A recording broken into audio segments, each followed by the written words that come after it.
O futuro reserva uma vida diferente. As tecnologias de hoje serão obsoletas em pouco tempo, assim como algumas de 5 anos atrás já são ultrapassadas hoje. Ao mesmo tempo, uma volta ao passado é proposta por necessidades como a de uma vida mais saudável e sustentável. Tudo isso certamente vai revolucionar o modo de viver e também o de sobreviver. O nosso ganha-pão, o trabalho, já passa por uma revolução que acabou com 40% dos cargos em 10 anos. E a tendência no cenário mais conservador é de continuidade dessas mudanças. Mas não se surpreenda se o ritmo for ainda mais intenso. E para os brasileiros, o trabalho no futuro ainda reserva outras mudanças. Com reforma trabalhista sendo discutida pelos representantes, as relações entre empregados e empregadores também podem ser alteradas bruscamente. Por isso, está na hora de você se preparar para essa revolução.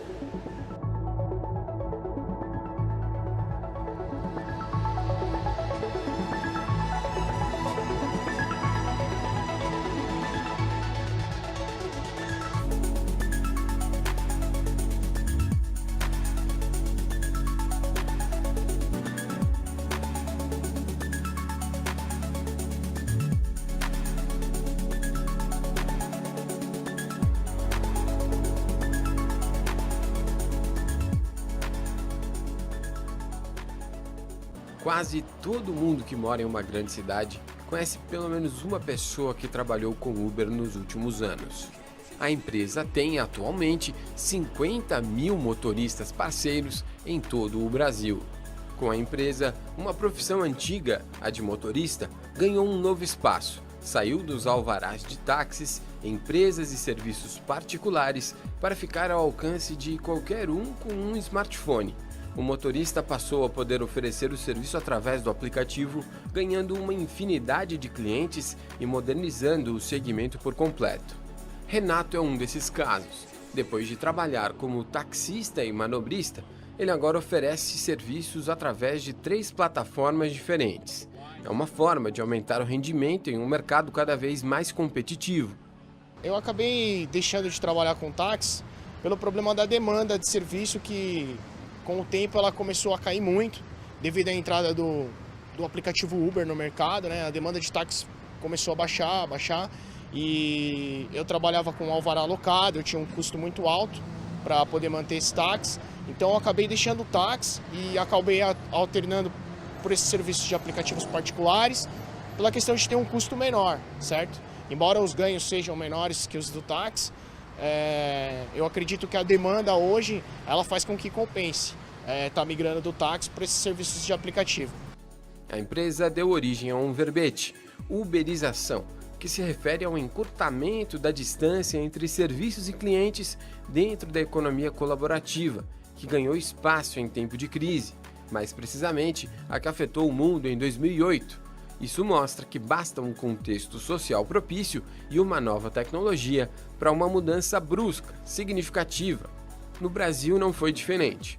O contexto social era, como ainda é, de aumento do desemprego. O país encerrou o ano de 2016 com uma taxa de 12% de desocupação, totalizando mais de 12 milhões de pessoas querendo trabalhar, mas sem espaço no mercado. Mas essas não eram todas as pessoas insatisfeitas com a situação.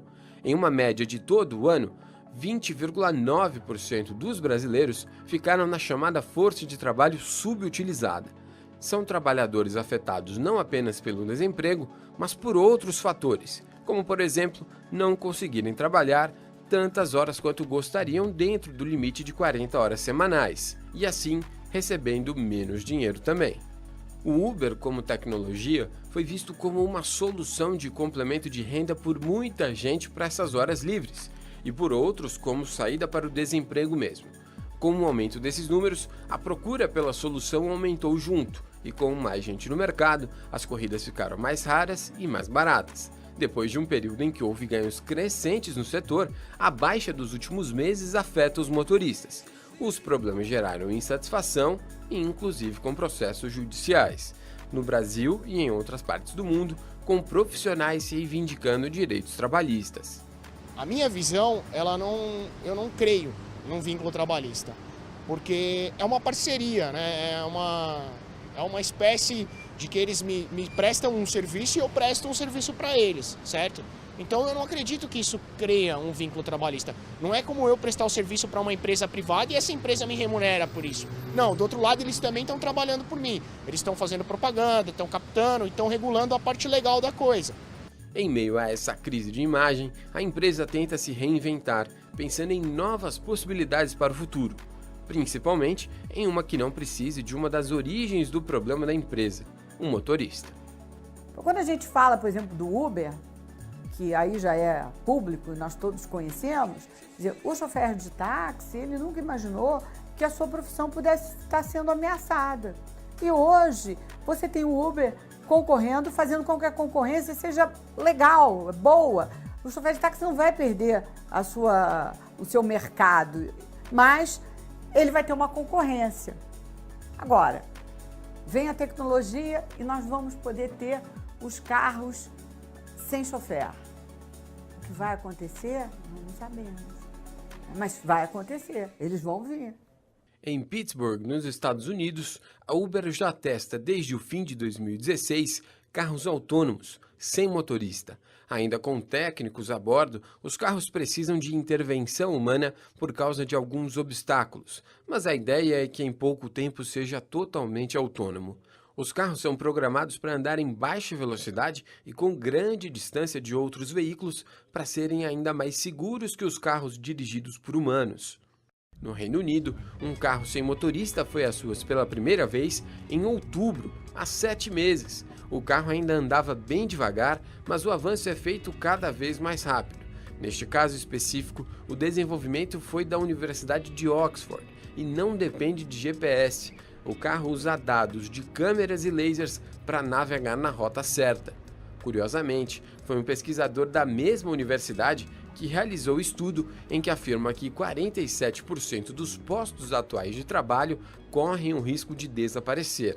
Entre estes trabalhos, talvez esteja o dos caminhoneiros. Basta ver um caminhão sem motorista circulando a uma velocidade normal nas estradas norte-americanas. O custo para transformar um caminhão comum em um que não precisa de motorista é de $30 mil. Mas a economia para a indústria que depende dos caminhões pode chegar a 170 bilhões de dólares a cada ano nos Estados Unidos. Com um projeto desse, cerca de 1.700.000 empregos ficam em risco no país. São várias as profissões com risco no futuro. As primeiras a serem afetadas são aquelas estritamente operacionais, repetitivas. Afinal, basta programar um robô para fazer a tarefa por um determinado período. Considere que um robô corta o risco à saúde do funcionário no longo prazo, eventuais problemas pessoais afetando o trabalho e, claro, custos trabalhistas. Evidentemente, o investimento em uma máquina dessas não é barato, mas a compensação vem no aumento indiscutível de eficiência. A tecnologia vai entrar destruindo alguns empregos, mas simultaneamente ela cria outros. Mas alguns trabalhos são absolutamente muito mecânicos, não dá para você delegar isso para uma máquina nem nada. A questão é o seguinte, de novo, é uma questão da distribuição social da riqueza ou da produção. Se você coloca robô e aumenta a produtividade da economia como um todo, de repente você pode distribuir isso de forma um pouco mais homogênea. Você pega, por exemplo, a indústria financeira, nos últimos anos passou por uma revolução, né? Isso vai acontecendo de tempos em tempos, é normal que aconteça. O que está buscando é a maior produtividade da economia, que a vida humana do brasileiro consiga criar mais coisas para ele mesmo. Então, nesse sentido, que a gente tem que ficar atento com a tecnologia, mas sugiro muito que as pessoas se engajem e pensem como repensar sua própria carreira à luz dessas novas tecnologias. Eu tenho certeza que o brasileiro tem vocação para isso. No ano passado, 2 economistas americanos, um do MIT, outro da Universidade de Boston, tinham dito que os humanos estavam ganhando a corrida contra os robôs. Mas isso porque eles tinham ficado no campo conceitual do estudo. Agora, com dados do mundo real, eles mudaram de opinião e identificaram que para cada robô instalado na indústria, até 6 trabalhadores perdem o emprego. Ao mesmo tempo, a média salarial cai 0,75%. Você tem uma combinação de fatores onde realmente a tecnologia ela é a causa principal dessa ruptura. Mas você tem, do outro lado, as empresas, de uma forma geral, sendo pressionadas por causa de custos, de produtividade, né? de racionalizar cada vez mais os seus processos para poder, ao final de tudo, entregar algo mais barato. Então, quando eu tenho essa junção de pressão por preço, por custo, e tenho a tecnologia disponível, é isso que vai acontecendo, não vai ter saída.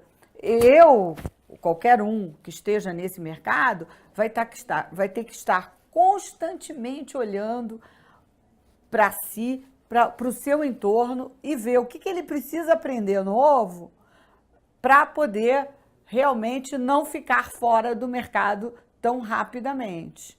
Olhar as tendências, se atualizar. Não pode, vai ser uma época em que você não vai poder ficar parado. Existe uma espécie de percepção geral de que, por exemplo, a pesquisa e o desenvolvimento, a ciência e a tecnologia, o investimento em novas tecnologias produz desemprego. Eu tenho uma compreensão um pouco diferente. Por quê? Por várias razões. A primeira delas é que, se isso fosse verdade, e você tem um progresso acumulativo em termos de tecnologia desde o século XIX, enfim, desde a Revolução Industrial, você tem uma dinâmica, né, onde a tecnologia ela vai se aprimorando, ela vai se acumulando. Hoje a gente viveria numa sociedade onde a maior parte das pessoas é desempregada. Ou seja, esse raciocínio muito linear, ele não convence. A revolução não chega apenas a fábricas e carros, mas também a serviços de atendimento. Caso claro e atual dos profissionais que ajudam no processo de check-in de voos. Eles não devem sumir completamente do saguão do aeroporto, mas certamente em poucos anos já não serão mais tão numerosos, até mesmo para atender a demanda dos clientes. Na Gol Linhas Aéreas Inteligentes, há 5 anos, menos de 20% dos check-ins eram feitos por autoatendimento. Hoje, mais de 60% já são feitos sem a ajuda de um funcionário. O CIO da empresa, responsável pela área de tecnologia, Paulo Palaia, conta que os clientes procuram cada vez menos os atendentes e estão deixando de lado também os totens de autoatendimento. O que cresce de forma consistente é o processo feito por aplicativos nos smartphones. Posições de atendimento de check-in, sem dúvida alguma, vai diminuir a quantidade de pessoas, não só também pura e simplesmente que a tecnologia vai substituir. Não, é que a eficiência será aumentada na utilização desses aeroportos e você tem um investimento muito grande para fazer ampliação de aeroportos, dependendo de onde estão localizados.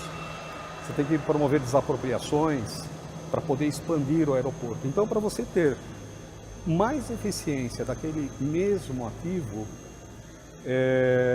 você precisa, de fato, utilizar a tecnologia, através de posições de check-in compartilhadas com outras companhias aéreas, para que você consiga aumentar a sua capacidade de vazão, pois novos voos estarão chegando, pousando, decolando, mais pessoas fazendo check-in dentro de um mesmo espaço físico. Uma novidade da empresa, que não é tão recente, mas que chegou a poucos aeroportos, é o totem de pesagem de mala. O passageiro faz o processo de pesar a mala em uma balança ligada ao totem e a máquina já calcula o sobrepeso e a eventual diferença a ser paga. O acerto de contas é feito direto no cartão da pessoa, que já recebe a etiqueta, coloca na mala e apenas entrega para um funcionário colocar na esteira. Isso só é feito dessa forma por questões regulatórias, mas a empresa já imagina um sistema de autoatendimento completo, como é realidade em outros países. Toda essa tecnologia embarcada nunca vai substituir o ser humano, né? Porque quando isso acontece, o que a gente chama de disruption, né? Que é uma quebra no elo da cadeia, seja por manutenção, seja por meteorologia, seja por uma manifestação que impede com que a tripulação chegue ao aeroporto para assumir o voo, isso a gente chama de disruption, quando algo quebra a cadeia. Meteorologia, os aeroportos fecham, isso vai continuar acontecendo. E nessas situações, nada, não tem sistema, não tem tecnologia que substitua ao ser humano para fazer essa gestão do disruption. Então, sem dúvida alguma, vai mudar, já está mudando no Brasil. Alguns aeroportos concessionários, né, ou concessionados, né, como o Gru Airport, Rio Galeão, Inframérica, já utilizam esse recurso de você maximizar a utilização daquele espaço físico para ter maior eficiência e sempre através do uso da tecnologia, né? Então, eu entendo que, especificamente check-in, ou se mantém como está, com a capacidade de atender muito mais clientes e muito mais voos, ou haverá uma diminuição, né? Eu tendo mais para ver uma diminuição, e estas pessoas não serão jogadas no mercado, essas pessoas serão reaproveitadas em outras atividades dentro da organização. Uma das áreas dentro da empresa onde vagas já estão sendo abertas é a de tecnologia. Em 5 anos, o número de profissionais no setor saltou de 90 para 231. Mas dentro da empresa, a expectativa ainda é de mudanças em outros setores, como no centro de controle operacional, com a implantação de processos de automação que podem dobrar a eficiência. O futuro é legal, porque o futuro mostra esse monte de circunstâncias. O que acontece com a automação é que cada vez mais ela absorve atividades desgastantes para o corpo humano, que exigem pouca capacidade intelectual. Isso já é antigo, não é de agora. Isso já vem acontecendo desde a década de 40, a automatização vem diminuindo o número de profissões. Só que agora entramos numa era exponencial, onde tudo começa a ficar muito, mas muito parte do processo. Eu antigamente ia num banco, passava no caixa para pegar dinheiro, passava no balcão para pegar o talão de cheque, passava no gerente para fazer uma aplicação ou tomar um empréstimo. Tudo isso quem faz hoje é a própria pessoa. Todo o processo ela faz aqui. Ah, mas ela faz ao lado do caixa? Faz, ela passa, escaneia lá, sei lá. Quer dizer, o caixa lá não é tão necessário. Não é mais necessário porque os sistemas vão automatizando. Esse processo cria uma realidade completamente na relação, completamente nova na relação do profissional com a carreira, com o trabalho. E muda completamente o cenário de profissões.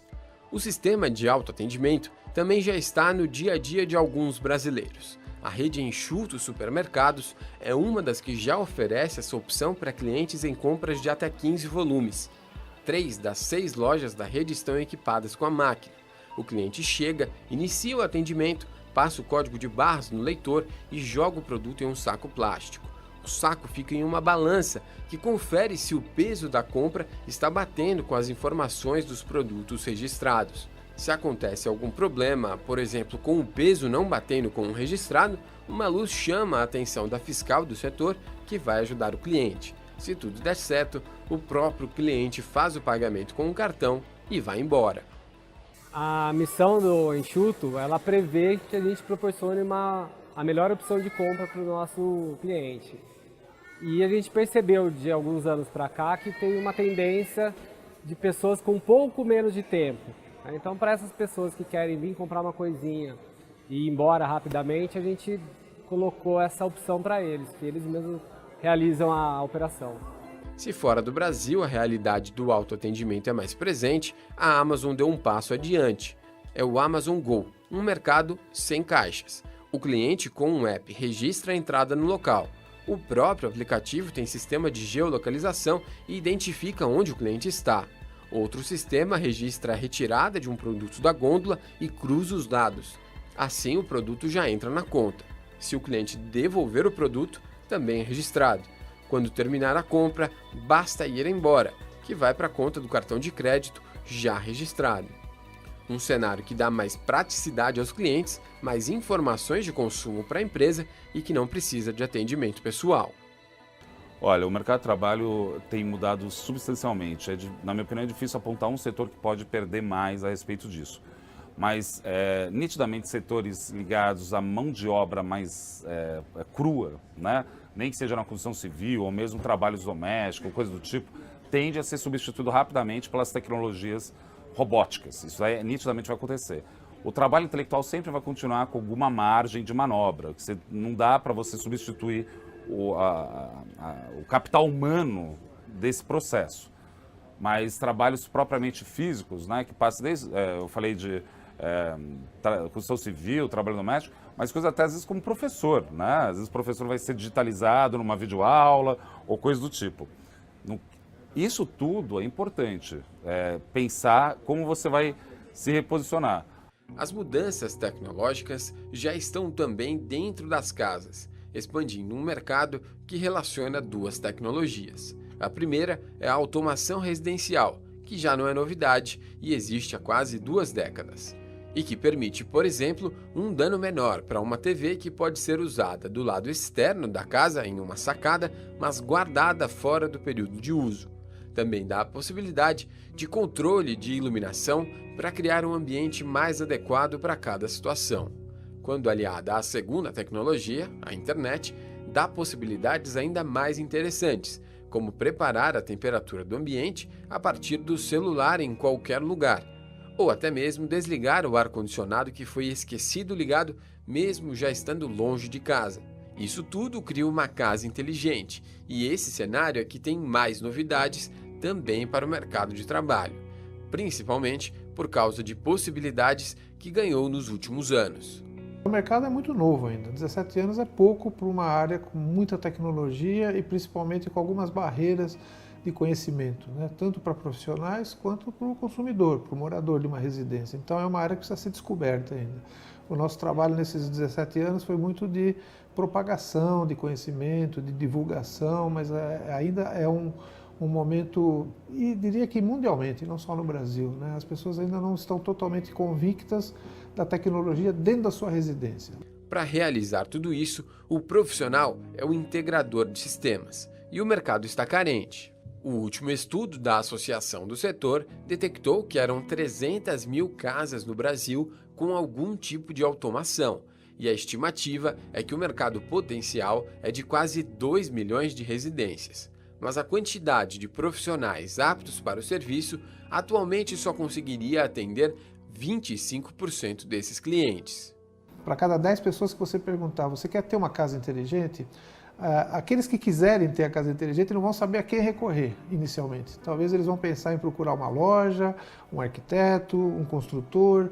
Eles não têm ainda uma referência clara. Então esse é um dos nossos principais trabalhos, mostrar que existe um profissional, existem empresas seriamente estabelecidas já e que se propõem a fazer desde o projeto até a programação final na sua casa de uma forma muito clara, muito eficiente. Com menos profissionais, o preço do serviço fica mais alto. Ainda assim, nem em tempo de crise o mercado entrou em recessão. Em pesquisa recente, 75% dos profissionais disseram que em 2016 tiveram o mesmo número de negócios ou até mais do que no ano anterior.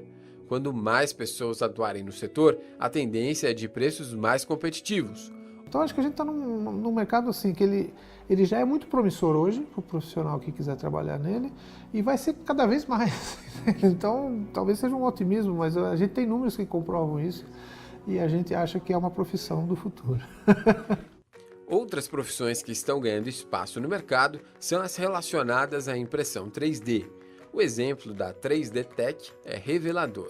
Em apenas 8 meses de operação, a empresa já igualou as receitas aos custos. Se no primeiro mês tinha uma venda, no 8º já tinha 30, em número sempre crescente. E o dinheiro movimentado não é pequeno.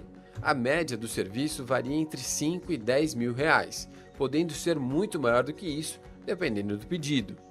Antes do advento da impressão 3D, você tinha que ter lotes muito grandes para justificar uma produção, ou fazer isso artesanalmente.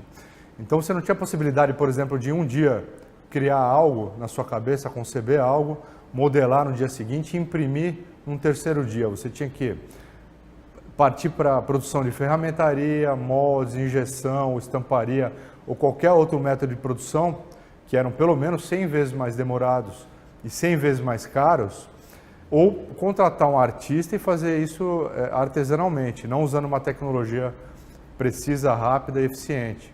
O engenheiro de produção André deixou a carreira em grandes empresas de tecnologia para começar um negócio sozinho, fazendo tudo o que era possível. Mas hoje ele se dedica mais à parte de direção e planejamento da empresa, empregando 6 funcionários, fora os profissionais freelancers. Não foi fácil, eu realmente não encontrei ninguém que tivesse já habilidade consolidada e estou tendo que formar aqui dentro. E hoje existem cursos na Unicamp, cursos no Senai, no Senac, mas eu acho que ainda falta, temos que crescer muito em termos de estruturar e oferecer cursos que possam capacitar as pessoas. Porque eu percebo como Mosca Branca é um profissional com habilidade já consolidada nessa área. Eu sinto na pele, né, a falta desse tipo de skill no mercado. O designer para esse tipo de serviço tem sido cada vez mais requisitado no mercado, principalmente pelas possibilidades oferecidas pelo método. Esta empresa atende principalmente agências de comunicação, organizadores de eventos e artistas, mas o que pode ser feito por máquinas como essas é visto praticamente sem limitação. Um dos exemplos é esse micro-ônibus nos Estados Unidos, que roda sem motorista e, segundo os projetistas, já está pronto para rodar, só esperando regulamentação do governo. O veículo tem capacidade para 12 pessoas e pode ser usado em passeios de grupos. Mas o que mais chama a atenção é que muitos componentes são feitos em impressoras 3D. Segundo a empresa, um ônibus pode ser impresso em 10 horas e montado em mais 1 hora. A empresa já imagina centenas de microfábricas ao redor de todo o mundo nos próximos anos. A impressão 3D também já tem sido usada na medicina. Já existem registros de próteses humanas feitas em equipamentos do tipo, mesmo sem aval de um médico. Na França, cientistas criaram bioimpressoras capazes de imprimir tecido humano em 3 dimensões. O resultado vem da união entre células humanas e colágeno. Depois da produção, em alguns dias, a epiderme começa a ganhar forma, assim como todo um mercado de trabalho. Nós estamos falando de futuro, e como é futuro, é algo que a gente está fazendo algumas suposições. Entretanto, são suposições que, se a gente olhar a tendência e o que está acontecendo no mundo, nos leva a crer que efetivamente isso vai acontecer e vai acontecer muito mais rápido. E eu não digo só em até 10 anos, não. Isso não terá mais fim. Não terá mais fim porque a tecnologia está aí fazendo ruptura e isso não vai parar. As tecnologias não vão apenas acabar com profissões e criar novas áreas de atuação. Também vão ter impacto em trabalhos já existentes e que vão continuar com muita demanda. São áreas em que a transformação vai ser inevitável tanto no exercício da profissão como na forma de preparação para a prática profissional. No Hospital Albert Einstein, em São Paulo, a sala de cirurgia ganhou um novo ocupante. Este robô participa de 97% das cirurgias de próstata, mas também é usado em outras cirurgias, como ginecológicas, estomacais, intestinais, cardíacas e torácicas. Esse é um sistema robótico, é chamado de sistema robótico Da Vinci. Da Vinci é quem fabrica o equipamento, e esse é o carrinho do paciente. Então, o que você pode ver aqui são os braços robóticos, né? Esses braços robóticos, existem 3 braços robóticos, mais o braço que abriga a câmera. Esses braços robóticos são equipados com instrumental, equipamento que vai no paciente. E o acesso ao paciente é feito através de portais ou trocards. Então, é uma videocirurgia assistida com robô. No último ano, o número de cirurgias robóticas no hospital cresceu 15%, mesmo não sendo uma cirurgia barata e em período de crise. Entre os grandes benefícios está a recuperação mais rápida do paciente e com menor grau de dor. Isso acontece porque o robô permite uma facilidade maior de execução do procedimento, com um acesso menos invasivo, dando ao médico uma visão tridimensional e maior capacidade de precisão, inclusive filtrando movimentos mais bruscos do médico. O Sérgio faz cirurgias com o auxílio do robô há 6 anos e conta que há 10 anos nem imaginava essas possibilidades. Sobre o mercado de trabalho, ele visualiza um futuro bastante promissor. O número de cirurgiões preparados para isso é o ideal? Não. Não, a maioria dos cirurgiões ainda precisa de treinamento. É desejo deles? Total, desejo absoluto de que eles sejam treinados, né? Na mesma rede, mas na faculdade, o coordenador do curso de graduação em medicina ressalta que os alunos que estão em formação vão precisar de uma preparação melhor para lidar com tecnologia no exercício da profissão.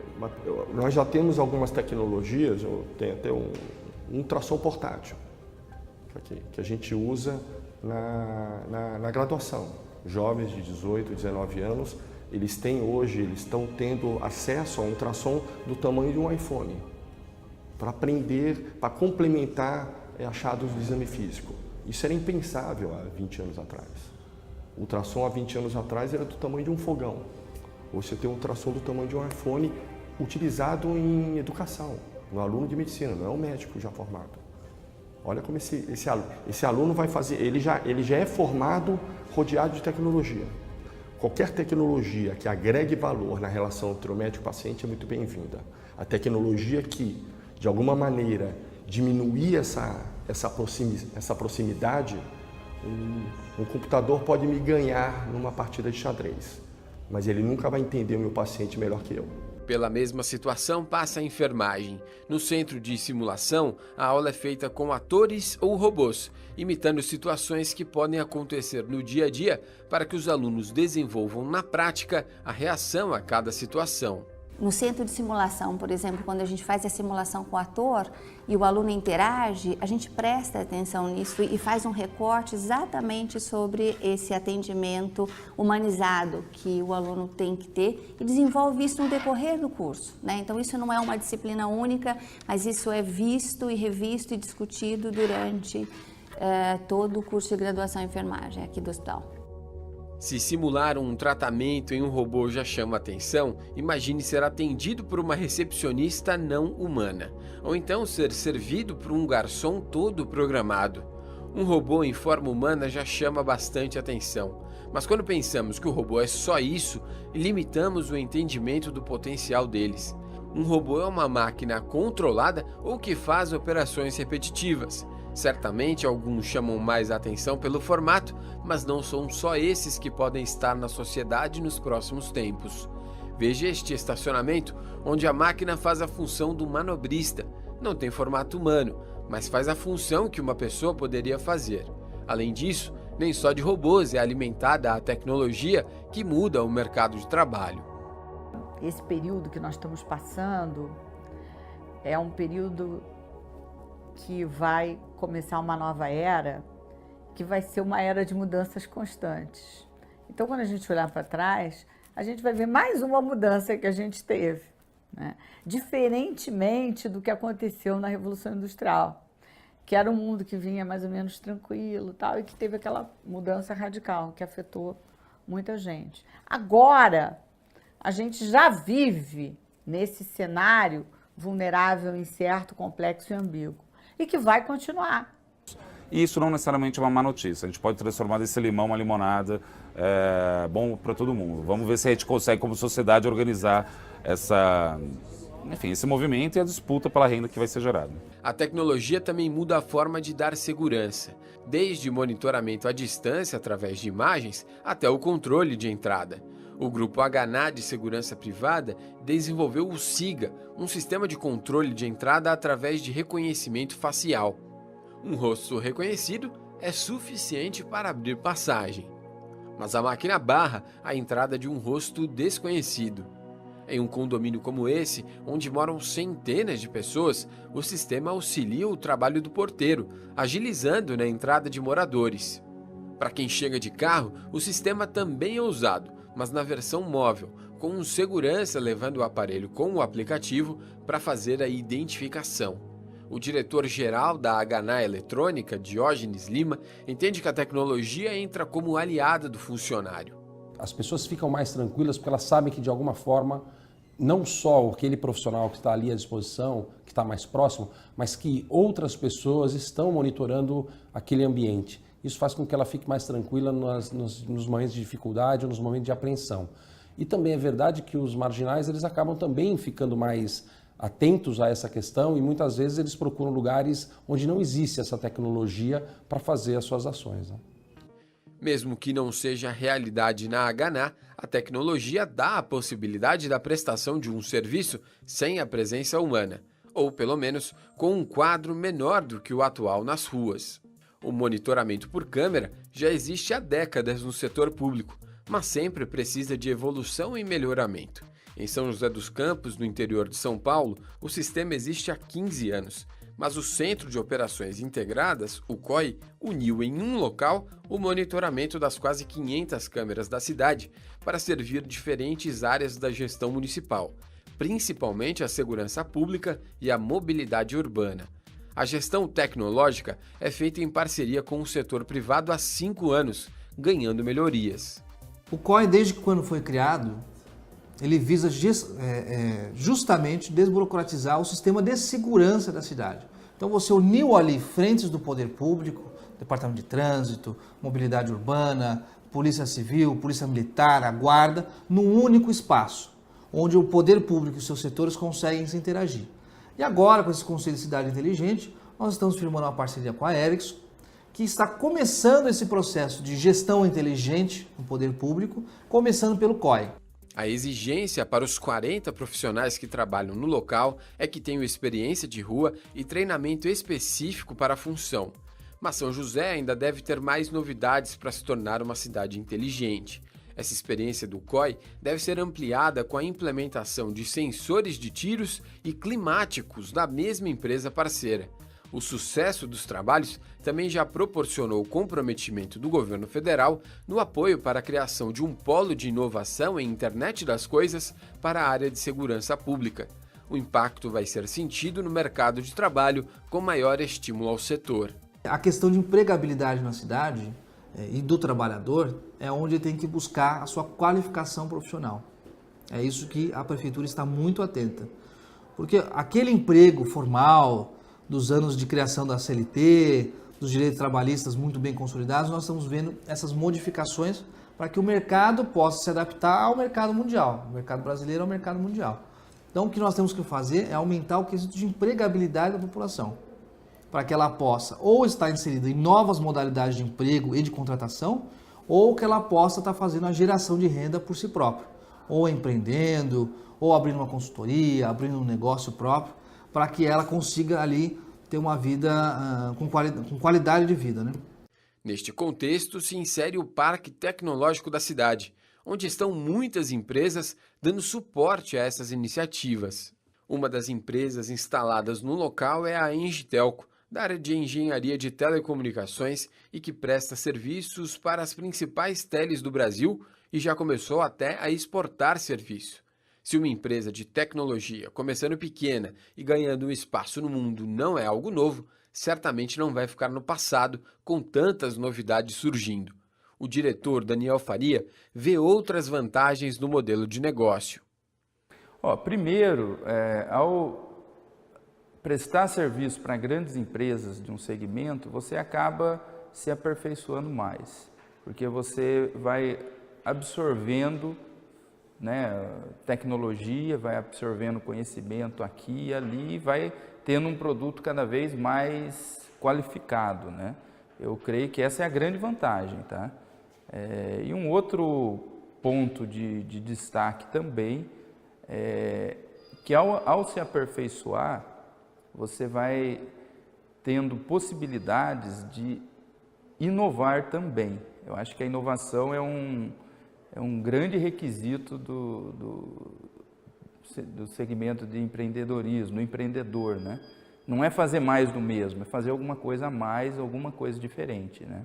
Por fatores como esses é que o empreendedorismo é visto como um dos modelos de negócio que mais vai ganhar espaço no futuro.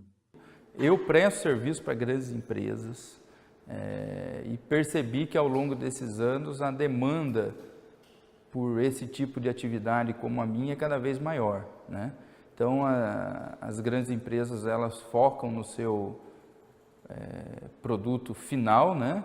E deixam atividades correlatas, elas buscam parcerias. E normalmente a pequena empresa, ela consegue um nível de relacionamento muito maior, né? Porque o dono da empresa, O empreendedor está ali junto, então ele conhece toda a dinâmica, né? Então eu acredito que sim, é um caminho que é sem volta, né? Cada vez mais o mercado vai demandar esse serviço de pequenas empresas, né? O consultor do Sebrae, Fabiano Nagamatsu, entende que isso acontece principalmente pelo nível de desenvolvimento do país. Fazendo um paralelo com países desenvolvidos, a gente vê que muitas multinacionais têm os seus P&Ds, pesquisa e desenvolvimento, ou muitas são vinculadas às universidades. Na nossa realidade, ou na realidade da maioria dos países emergentes, a gente busca essa válvula de escape para uma busca de inovação, de uma criatividade, algo que diferencie uma proposta de valor interessante a partir desses movimentos de startup. Então, muitas das vezes a gente acaba fazendo, né, um apoio e buscando a partir deles uma solução, seja em processo, seja no marketing, em produto, ou até mesmo organizacional. Em cenário de desemprego no Brasil, o tipo de empreendedorismo que ganhou espaço foi o de necessidade, aqueles em que o trabalhador faz qualquer coisa justamente para não ficar sem o dinheiro do mês. Forma de trabalho que muitas vezes fica na informalidade. De um jeito ou de outro, algumas áreas ganham um destaque especial como as mais promissoras atualmente. Os segmentos de produtos de necessidade básica, então aqueles que oferecem produtos e serviços de necessidade básica, esse é o primeiro do ranking, né, o que mais tem crescido e o que mais pode ser promissor agora em 2017. Também o segundo é a questões de reparo, de consertos. Então nós sabemos que a classe C e D tem sofrido muito com essa crise e por conta disso deixado de comprar produtos novos. Ao contrário, né, eles têm reparado, consertado aquilo que eles já vêm utilizando, principalmente produtos tecnológicos. E o terceiro segmento seria o segmento de serviços especializados, serviços que possam gerar um custo menor para a empresa, um custo operacional e dar um pouquinho mais de eficiência na questão da produtividade. E é justamente sobre o futuro profissional das pessoas mais carentes da população que fica a maior dúvida com as mudanças do futuro. Afinal, com menos acesso a estudo, são pessoas que acabam fazendo justamente os trabalhos que vão ficar mais raros, os operacionais. Esse espaço ele vai diminuir e aí vem a responsabilidade da nossa sociedade. E aí eu digo sociedade, os governos, os empresários, todo mundo que está no meio corporativo que possa ter decisão, ou seja, de cada cidadão. Porque esse vai ser um problema, assim como foi quando houve a Revolução Industrial. O grande problema hoje é que, como você não tem investimento tecnológico no Brasil, os empregos que são oferecidos são empregos no setor de serviço, que praticamente não incorpora tecnologia, ou incorpora muito pouca tecnologia, quer dizer. Se você pensar que nos últimos, de 2003 a 2013, para pegar 10 anos, né, que teve crescimento econômico, né, você teve a criação de 2,1 milhões de empregos todos os anos, né, nesse período. Empregos formais, né, trabalho formal, é bastante emprego. Desses 2,1 milhões, 94% paga até 1,5 salário mínimo. Então não são empregos que você pode dizer altamente qualificados, né? A qualificação é bastante baixa, ou seja, não se exige propriamente qualificação. Por que isso? Porque você não tem uma dinâmica de investimento tecnológico na estrutura econômica brasileira, você tem uma dinâmica de tecnologia muito defasada. O que significa que a produtividade do trabalho cai, o que significa que você não pode pagar melhores salários, enfim. O brasileiro é uma potência, né? Pega, por exemplo, setores que vão ir muito bem no futuro, como, por exemplo, a parte de tecnologia, que tem a ver desde drone até robô, programação. Hoje em dia o brasileiro consegue fazer isso até de forma autônoma, né? Ele pesquisando sozinho na internet, fuçando as coisas, resolve isso. Se a gente organizar um pouco mais isso, acho que dá para construir muito mais frentes, né? E organizar esse trabalho que já é bastante natural, né? Nesse sentido é muito forte, né? Essa capacidade de empreender. Né? Eu acho que o empreendedorismo sempre vai continuar no brasileiro, mas cabe ao Estado brasileiro dar condições para isso, né? Uma legislação adequada para empresas bem pequenas, né? A gente já está avançando um pouco nisso, já avançou bastante, até se pega um Simples, é um avanço fundamental quando você vai fazer o tratamento tributário disso. Mas assim, por exemplo, bancos públicos como o BNDES ter crédito, que seja fundo perdido para uma empresa de garagem. Só que isso só surge se os juros caem. Depois de uma intensa crise econômica, o governo federal tenta implementar medidas de ajuste fiscal que vão afetar diretamente os trabalhadores brasileiros. Começou com a ampliação da terceirização, mas ainda vai se estender, com reformas mais drásticas e de longo prazo.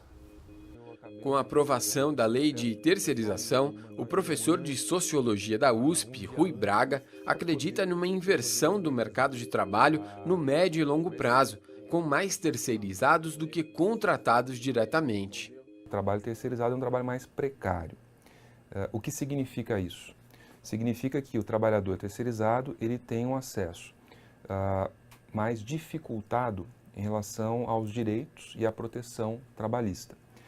Ao mesmo tempo, o trabalho terceirizado ele é um trabalho que tem características de um tipo de trabalho subalterno, tanto mais explorado quanto mais dominado do que aquele trabalhador diretamente contratado. Então, é notório que o trabalho terceirizado, enfim, o trabalhador terceirizado, ele trabalha mais horas ao longo da jornada, ele recebe menos, ele trabalha em média 4, 5 horas a mais por semana, ele recebe em média 27% a menos, ele se submete, vamos dizer assim, a condições de trabalho mais estressantes, mais duras e, consequentemente, ele adoece com mais frequência, ele é submetido a taxas de rotatividade, ou seja, de entrada e saída, demissão e admissão muito mais intensas, né, do que o trabalho diretamente contratado. Mas para outro tipo de profissional, em área mais desenvolvida e com mais experiência, a consultora Irene Azevedo vê lados positivos na mudança. Nós começamos a observar uma tendência desta mudança. Até porque, muitas vezes, a empresa não pode contratar uma pessoa por um período, talvez, de 40 horas. Mas ela pode ter essa pessoa por 2 dias na semana. Então, isso a gente já começa a ver que isso já começa a ser uma alternativa, né? Gente muito sênior que está no mercado de trabalho, que às vezes barra, para dizer, mas eu não posso te contratar, isso é muito caro. Né? Nós estamos hoje vivendo ainda uma crise. Estamos saindo, está melhor, mas estamos vivendo uma crise. Ele termina com esse critério, com essa limitação imposta de não poder terceirizar atividades fim, mas está longe de ser realmente uma possibilidade restrita e ampla de terceirizar absolutamente qualquer coisa ou qualquer atividade ou a própria função, como se esta lei permitisse a mera locação de mão de obra, né? A contratação de mão de obra, a contratação de empregados, como se fosse uma mercadoria através de uma empresa interposta. Essa é uma realidade que, a meu ver, não existe nesse projeto atual. Ele termina com esse critério de atividade fim e atividade meio, mas a terceirização ela continua encontrando limites justamente no modelo clássico do vínculo empregatício que está lá intacto na CLT. Isso não se alterou. A expectativa em relação à reforma trabalhista é de maior flexibilidade para diversos pontos, como a jornada de trabalho, o banco de horas, a redução de salário e o parcelamento das férias. Você tem aí a tentativa de fazer com que a jornada ela se torne flexível. Então você pode, por exemplo, aplicar ou, enfim, generalizar o trabalho intermitente. Você pode fazer com que o trabalhador trabalhe algumas horas de manhã e algumas horas à noite, geralmente quando tem pico de demanda. Você pode fazer com que, no setor de serviço é mais comum, isso tenderia a se generalizar. Você pode fazer com que ele trabalhe mais em alguns momentos do ano e menos em outros momentos, recebendo menos e, enfim. Você tem uma forma, basicamente, de estender a jornada de trabalho sem remunerar o trabalhador como uma contrapartida, né? Apesar de ainda não existir uma definição, o que preocupa muita gente é que acordos feitos entre trabalhadores e empresas vão se sobrepor às leis trabalhistas estabelecidas. Os principais aspectos de alteração dessa reforma trabalhista que se propõe diz respeito ao que se convencionou chamar da prevalência do negociado sobre o legislado, ou seja, da possibilidade de termos negociações coletivas exercidas através dos sindicatos, né, no âmbito realmente coletivo, e dessas negociações, do fruto dessas negociações, de alguma forma alterar algum direito que está previsto ali na legislação. Essa é uma grande oportunidade realmente de mudança e de reflexão para saber a forma como estamos tratando as negociações coletivas hoje no Brasil. Até que ponto isso pode acontecer, até que ponto o direito do trabalho, pela sua característica de renunciabilidade, pode ceder eventualmente às negociações coletivas, setorizadas, às soluções específicas para situações específicas, e qual é o núcleo que é imutável, que realmente é irrenunciável dentro do direito do trabalho e que não se pode alterar. Sou muito forte no mundo inteiro sobre a questão da mão de obra e do trabalho. O problema que a gente tem hoje é o seguinte: como todo mundo está competindo com a China tem um salário muito baixo. Então todos os países estão tentando ver formas de você conseguir baratear a mão de obra para você trazer para os seus territórios nacionais, empresas, indústrias, para fazer isso. Isso é uma discussão menos local e mais geopolítica, na minha opinião. Qual é o projeto que a gente quer para o Brasil? A gente quer virar uma China? A gente quer esse tipo de trabalhador? A gente quer esse tipo de serviço? Ou a gente vai pensar em outra coisa? Porque se a gente for competir no mesmo mercado deles, não tem jeito. Aí a gente vai ter que realmente precarizar, porque está competindo com um país que é de ordem socialista, enfim, que é um país diferente do nosso. Mas isso tudo parte, de novo, da discussão sobre o que nós queremos sobre o país. Tendo isso claro, aí a gente consegue falar, não, tá bom, queremos ser China? Vamos fazer desse jeito. Não, queremos ser Suécia, Noruega? Tá bom, a gente vai pensar de outro jeito isso. Mas isso está tudo ligado a uma ideia ou de um projeto de país, que é uma discussão que, infelizmente, eu não vejo dentro de Brasília e entre os políticos. A discussão a respeito da reforma trabalhista, a meu ver, ela resta muito prejudicada justamente por conta das posições radicais e extremistas que se adotam em seus termos. De um lado, aqueles que defendem um verdadeiro vale-tudo, uma liberdade ampla e restrita de contratar, em detrimento daquilo que o Estado venha a considerar como o mínimo necessário para regulamentar a relação de trabalho, e de outro, aqueles que defendem uma inflexibilidade absoluta também de direitos, no sentido de que todas as regras impostas pelo Estado às relações de trabalho devem ser cumpridas como se fossem soluções únicas para situações únicas de relações de trabalho, o que também, de certa forma, se distancia da realidade. As duas posições extremas, elas realmente são distorcidas e acabam se distanciando de uma realidade necessária, digamos assim, em termos de direito do trabalho. Na fábrica da família Pamalani, o diretor Márcio Lemos admite a dificuldade de empreender no Brasil. Ele considera juros altos e burocracia demais, principalmente na área fiscal. Com um produto alimentício, ele precisa passar por processos diferentes em cada estado para onde manda os produtos. Além disso, considera os encargos trabalhistas pesados para empresas pequenas. Mesmo assim, faz questão de assinar a carteira de todos os funcionários fixos. A nossa forma de trabalhar é um modelo que a gente desenvolveu bem simples, mas que tem dado muito certo, né? Quando alguém vem e demonstra interesse em trabalhar conosco, a gente tem alguma posição, a gente começa como freelancer. Tem aqueles picos de produção, 1 ou 2 vezes por semana que acontecem, a gente chama essa pessoa para trabalhar por dia como freelancer. À medida que a gente sente, essa pessoa trabalha bem, tem uma boa performance e tudo mais, aí a gente, o movimento aumenta, como tem aumentado bastante, então a gente convida essa pessoa para trabalhar, CLT, a gente paga todos os encargos, benefícios, desde de condução, como o almoço. A Pamalani produz leite de amêndoas e de coco, explorando um mercado em alta no momento e ainda muito promissor, o de alimentos saudáveis.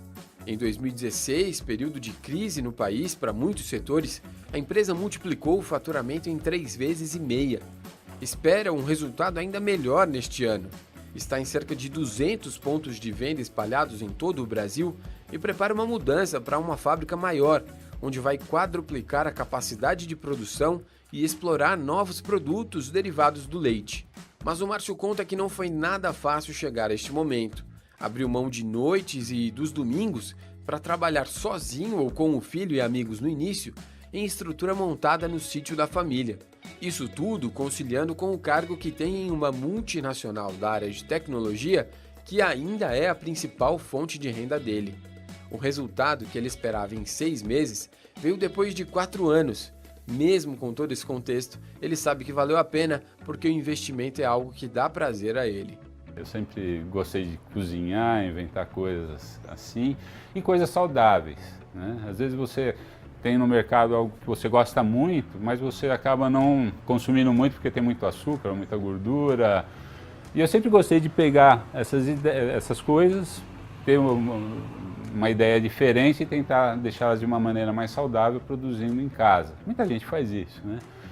E aí a gente fez com que isso virasse um negócio. Essa foi a ideia, né? Para fazer aquilo que você gosta, uma coisa muito saudável, que as pessoas também valorizam, precisam. O Márcio já tem muitos anos de experiência no mercado, mas esse aspecto de buscar algo que dê prazer deve ficar cada vez mais forte. Então tem muito jovem que é estimulado, é pressionado a entrar numa empresa, fazer uma carreira, crescer, ficar anos ali na empresa. O jovem olha e fala, não é isso que eu quero. Não é mais isso. Eu quero o equilíbrio de vida, eu quero trabalhar numa empresa que seja descolada, uma empresa que eu consiga perceber os valores dela perto dos meus valores e que eu me alinhe. E tem até o mantra do eu quero trabalhar naquilo que eu amo. Mas mesmo investindo em uma área de interesse e por isso até de conhecimento, o caminho do empreendedor é longo. Então assim, tem que estudar muito o mercado, porque não adianta você saber fazer bem alguma coisa. Essa alguma coisa tem que ser interessante para o mercado, né? Então você precisa identificar uma oportunidade de negócio, uma boa oportunidade, é o primeiro ponto. Segundo, você tem que se preparar com recursos financeiros e também como que você vai produzir isso numa certa escala que te dê um retorno positivo. Então, isso demanda tempo, você tem que buscar equipamentos, às vezes, identificar um local que você possa ter essa atividade, né? Tudo isso tem que ser muito bem pensado, porque tudo isso de alguma maneira vai impactar no seu custo, no custo do seu produto. Você também tem que ter muita persistência. Quando eu comecei, eu lembro que eu gastava toda uma tarde de domingo fazendo uma quantidade muito pequena, ganhava, eu lembro que eu calculava, puxa, essa semana eu vou ganhar R$80. E eu perdi toda a minha tarde de domingo. Mas eu sabia que aquilo era o início. Você não pode pensar que você vai começar a fazer alguma coisa hoje e amanhã você está tendo um super lucro. Não é assim, infelizmente não é assim.